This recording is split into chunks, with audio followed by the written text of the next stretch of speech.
So guys, this is how you can download your UAE labor card for free online using your UAE Pass or your MOHRE app. In just one easy step, you'll get your UAE labor card. You will also be able to know your labor card status plus your labor card number. So begin by logging in into your UAE Pass. Once you are logged in, navigate and click here on the documents section. As you can see on the screen, we can request for a new document right here, or even view our documents that we have already requested for, like our residence visa, our Emirates ID card, and even the UAE labor card. So if you already requested for your UAE labor card, it will be visible among the documents below. But if you haven't, it won't be visible. All you have to do is simply tap here on the request document button. In the search bar here, type in labor card and again click on the request button. Wait for a few seconds. Your labor card will be added in your document. Simply tap on it and you'll be able to view it.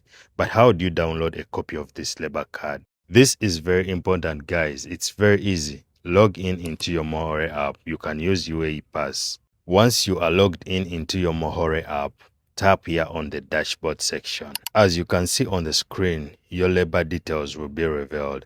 Scroll a little bit down. The first section is view your passport, view your labor card, and then view your contract. Simply tap on the view labor card section. Once you tap on view labor card, you will be able to share or download your labor card copy online for free. That's how you do it, guys. You can download your labor card online for free using these two easy methods. Subscribe to get more information like this.